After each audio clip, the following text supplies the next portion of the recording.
உங்கள் வாழ்க்கையில் என்றாவது இப்படி நடந்திருக்கிறதா? நீங்கள் ஒரு பெரிய காரியம் செய்ய வேண்டும் என்று நினைப்பீர்கள். அதை உங்கள் நண்பர்களிடமோ அல்லது சொந்தக்காரர்களிடமோ உற்சாகமாக சொல்வீர்கள். ஆனால் அதை சொன்ன அடுத்த சில நாட்களில் அந்த வேலையை செய்ய வேண்டும் என்ற ஆர்வமே உங்களுக்கு குறைந்துவிடும். இறுதியில் அந்த வேலையை நீங்கள் செய்யாமலே விட்டுவிடுவீர்கள். இது ஏன் நடக்கிறது? இதன் பின்னால் இருக்கும் உளவியல் உண்மை என்ன? இதோ உங்கள் வாழ்நாளை மாற்றும் கதை. ஒரு அழகான கிராமத்தில் அர்ஜுனன் என்ற இளைஞன் இருந்தான். அவன் மிகவும் புத்திசாலி. தினமும் காலையில் எழுந்தவுடன் அவனுக்கு புது புது ஐடியாக்கள் தோன்றும். ஒரு நாள், இந்த கிராமத்திலேயே இல்லாத ஒரு பெரிய நூலகத்தை நான் உருவாக்கப் போறேன் என்பான். அவன் உடனே அதை செய்ய ஆரம்பிக்க மாட்டான். நேராக ஊர் மந்தைக்கு செல்வான். அங்கே அமர்ந்திருக்கும் ஒவ்வொருவரிடமும் தன் திட்டத்தை பற்றி 1 மணி நேரம் பேசுவான். தெரியுமா, நான் வைக்கப் போகும் நூலகத்தில் 1000 புத்தகங்கள் இருக்கும். அதன் கட்டிடம் இப்படித்தான் பிரம்மாண்டமாக இருக்கும் என்று மணிக்கணக்கில் விவரிப்பான். மக்கள் அவனை ஆச்சரியமாக பார்ப்பார்கள்.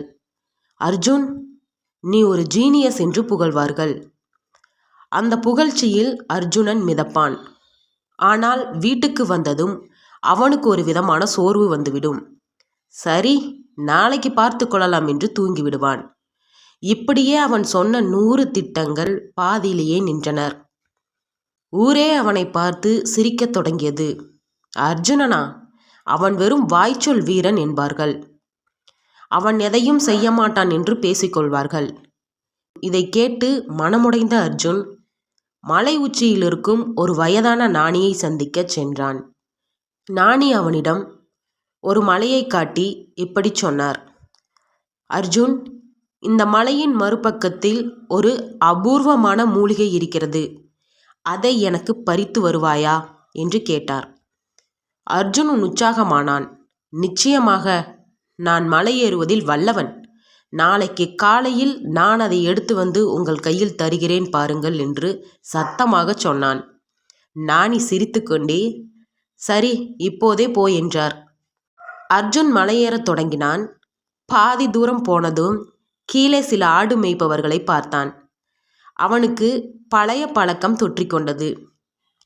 வேலையை செய்து முடிப்பதற்கு முன்னமே பெருமை பேசத் தொடங்கினான். பாருங்கள், நான் இந்த மலை உச்சிக்கு சென்று அந்த அபூர்வ மூலிகையை பறிக்கப் போகிறேன். ஞானியே என்னிடம் இந்த காரியத்தை கொடுத்திருக்கிறார் என்று பெருமையாக பேசினான். அவர்கள் ஆச்சரியப்பட்டு அவனுக்கு சாப்பாடு கொடுத்தார்கள். அவன் அவர்களுடன் அமர்ந்து பேசிக்கொண்டே நேரத்தை செலவிட்டான். சூரியன் மறைந்து இருட்டிவிட்டது.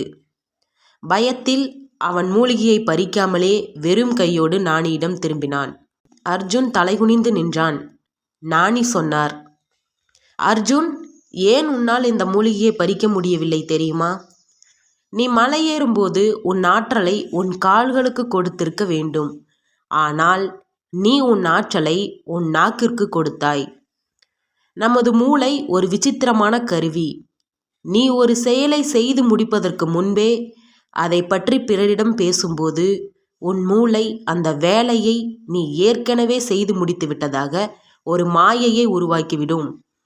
இதனால் உனக்கு கிடைக்க வேண்டிய டோபமைன் என்ற மகிழ்ச்சி ஹார்மோன் பேச்சிலேயே கிடைத்து விடுகிறது. அப்புறம் எதற்கு உன் உடல் கஷ்டப்பட்டு வேலை செய்ய போகிறது? அர்ஜுன் அன்று முதல் ஒரு சபதம் எடுத்தான். செய்து முடிக்கும் வரை எதையும் சொல்ல மாட்டேன் என்றான். அடுத்த சில வாரங்களில் அவன் அந்த மூலிகையை பறித்து வந்தான். உங்கள் கனவுகள் ஒரு ரகசியமாக இருக்கட்டும். அதை செய்து முடிக்கும் வரை எதற்கும் விளம்பரம் தேடாதீர்கள்.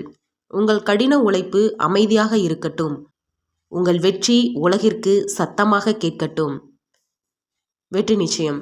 தேங்க்ஸ் ஃபார் வாட்சிங். இதே மாதிரி நிறையா ஸ்டோரிஸ் தெரிஞ்சுக்கணுன்னா இந்த சேனலை மறக்காமல் சப்ஸ்கிரைப் பண்ணிக்கங்க. நான் ஜான்சி ராணி.